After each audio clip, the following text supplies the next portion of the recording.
सावधानी से सुनिएगा।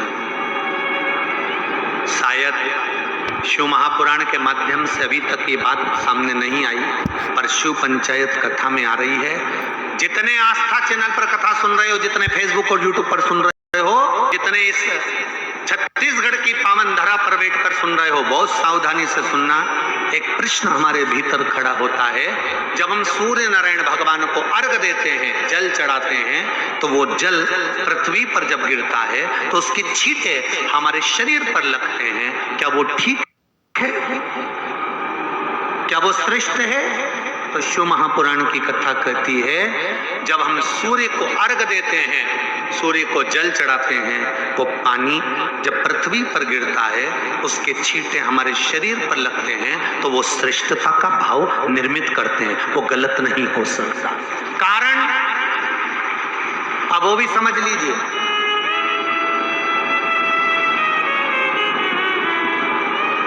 अब सूर्य नारायण भगवान को आप जल चढ़ा रहे हो, तो छींटे नहीं लगे, उसके लिए क्या स्टूल पे चढ़ के चढ़ाओगे कि कुर्सी पे चढ़ के चढ़ाओगे? अरे बोलो तो सही। अब कई लोगों के दिमाग में यह बात भरा गई कि हम भगवान को जल चढ़ाते हैं, वो हमारे शरीर में छींटे लगते हैं, जमीन पे से पानी गिरता है, वो हमारे शरीर को छींटे लगते हैं, भगवान को अच्छा नहीं लगता होगा। कौन ने कहा? पहले तो उसको पकड़ के लड़ो।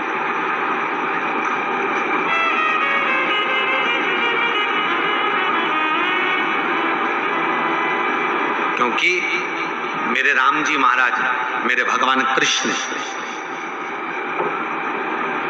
बड़े बड़े संत, साधु, सन्यासी, तपस्वी, साधक, उपासक जितने भी हुए, जिन्होंने सूर्य की आराधना करी, इन्होंने टेबल पे चढ़कर या कुर्सी पे चढ़कर जल नहीं चढ़ाया। इन्होंने पृथ्वी पर खड़े होकर ही, क्योंकि पृथ्वी तत्व के देव हैं शिव। जब हम मृत्यु लोक पर खड़े होकर, पृथ्वी पर खड़े होकर भगवान शंकर का भाग पृथ्वी तत्व को धारण कर कर जल को हाथ में लेकर जब समर्पित करते हैं, और जो जल नीचे गिरता है वो शरीर पर अगर लगता है तो हमको उसका आशीर्वाद ही प्राप्त होता है, दोष नहीं लगता।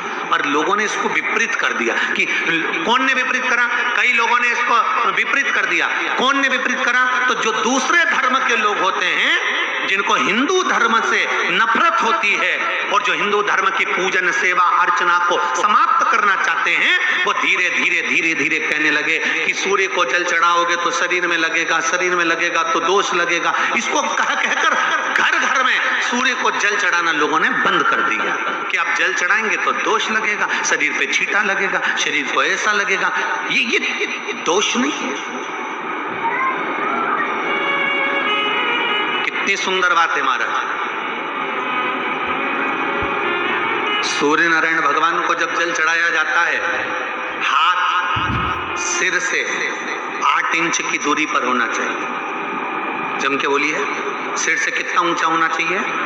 8 इंच ऊपर अपना हाथ होना चाहिए मस्तक से सूर्य को जल चढ़ाते समय। और ना चांदी का, ना स्टील का, ना लोहे का, ना प्लास्टिक का, ना कांच का, ना सोने का कोई बर्तन, ना कांसे का, ना एल्युमिनियम का, ना पीतल का, केवल एक पात्र होना चाहिए, वो है तांबे का। काय का पात्र होना चाहिए? तांबे का पात्र। और सूर्य नारायण भगवान को जब 8 इंच ऊपर तुम्हारा हस्त है, और जब हम सूर्य को जल चढ़ा रहे हैं, कैसे जल चढ़ाना है वो भी समझ लीजिए। अगर कोई कैंसर का मरीज है, जिसके चेस्ट में कैंसर आ गया हो, लेफ्ट में, राइट में कहीं पर कैंसर आ गया हो, या कोई गठान आ गई हो, तो महाराज आप जल चढ़ाते समय उस जल की धार को सूर्य भगवान को जब चढ़ा रहे हो, तो धार आपकी गठान की ओर जाना चाहिए, जिससे सूर्य की किरण उस जल में से आपके उस स्थान पर पड़े, उस जगह पर पड़े जहां पर गठान है। महाराज आप लगातार जल तो चढ़ाना चालू करो, अच्छे अच्छे डॉक्टर फेल हो जाएंगे और कह देंगे गठान ठीक हो गई।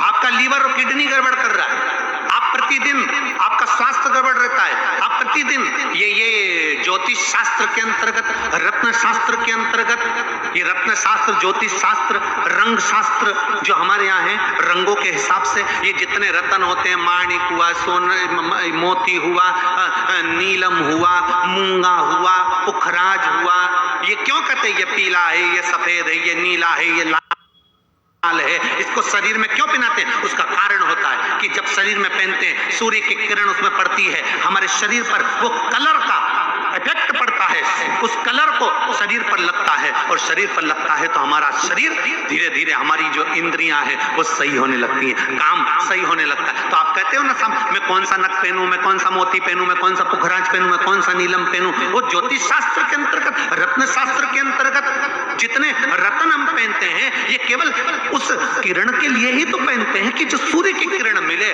उस किरण का प्रभाव हमारे शरीर पर पड़े। तो इन सबसे अच्छा है कि सुबह शंकर भगवान का नाम लो, तांबा का लोटा में जल भरो, 8 इंच ऊपर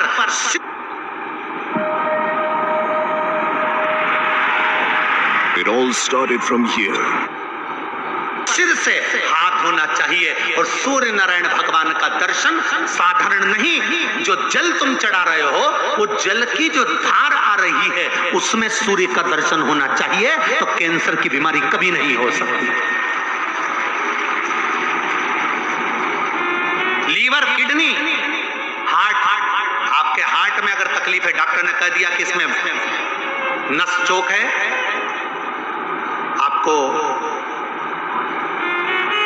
कहीं ना कहीं छल्ला डलेगा, आपको कह दिया इसमें कुछ ना कुछ प्रॉब्लम आ रही है, आप सूर्य को अर्घ देना चालू कर दो, सूर्य को जल चढ़ाना चालू कर दीजिए। आप सूर्य को जल चढ़ाओ, वो जल की जो तरंग आ रही है, वो जल जो निकल कर जा रहा है, उसकी जो किरण आपके हृदय पर, आपकी छाती पर पड़ रही है, नाड़ियों में पड़ रही है, नसों में पड़ रही है, उसका बल देखो तो शरीर 1 महीना लगातार चढ़ाओ, तो 15 दिन 20 दिन कर तो देखो।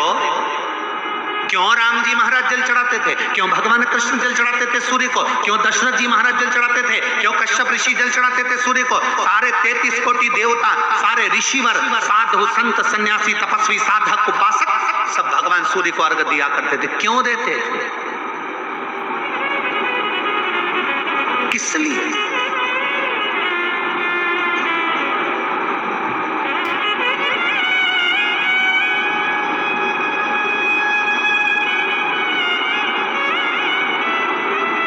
सूर्य नारायण भगवान को जल चढ़ाते समय आपके पंजों की एड़ी ऊंची नहीं होना चाहिए, ध्यान दीजिएगा। आपका पंजा पांव का पूरा की पूरा जमा होना चाहिए भूमि पर। हाथ कितने इंच ऊपर? 8 इंच ऊपर होना चाहिए।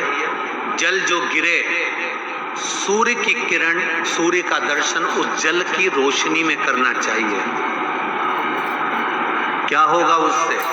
जिस बच्चे को आंख में चश्मा लगा हो, मोटे से मोटा चश्मा लगा हो, छूट नहीं रहा हो, तो थोड़े दिन उसको सूर्य का अर्घ चढ़वाना चालू कर दो और जल में से सूर्य का दर्शन कराना चालू कर दो।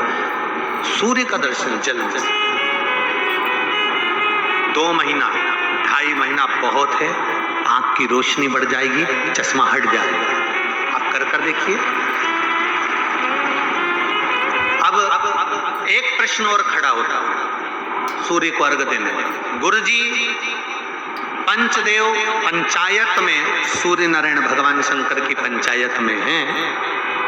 सूर्य नारायण को हम फ्लैट में रहते हैं, हम फ्लैट के अंदर रहते हैं, तो हम फ्लैट में रहते हैं, हमारे यहाँ अगर छज्जा नहीं है, हमारे यहाँ जगह नहीं है, तो हम सूर्य को अर्घ कैसे दें? तो महाराज खिड़की तो होगी, अगर घर में फ्लैट में पानी डुलेगा और आप लोग नहीं समेट सकते तो एक बाल्टी रख लो, एक पात्र रख लो, और सूर्य नारायण भगवान को अर्घ देकर रोशनी शरीर पर पड़ना चाहिए। जिंदगी में कभी कोई बड़ी बीमारी नहीं आ सकती। कितने लोग देते हैं सूर्य को अर्घ? जरा हाथ उठाओ। बहुत बढ़िया, बहुत जोरदार। पुरुष लोग भी देते हैं ना, चाहे बच्चे से बच्चा, बच्चों के हाथ में भी 1 लोटा पानी पकड़ाओ। घर में छोटे बच्चे हो ना, उनको तांबे का लोटा दो, पानी दो, जा बाहर खड़े हो जा, एक लोटा पानी चढ़ा के आ।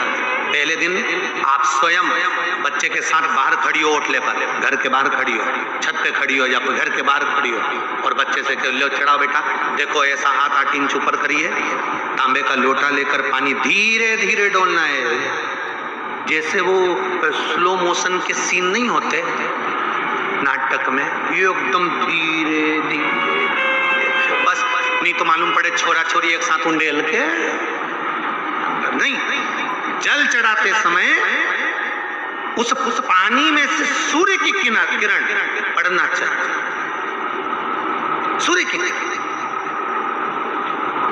एक बात और कहना चाहूंगा, अगर आप लोग स्वीकार करेंगे तो, अगर कहीं आपको लगता हो कि बच्चा पढ़ने में कमजोर है, विद्या में कमजोर है, रिजल्ट अच्छा नहीं आ रहा, पढ़ने में कमजोर है, वो पढ़े अपनी जगह। Want to work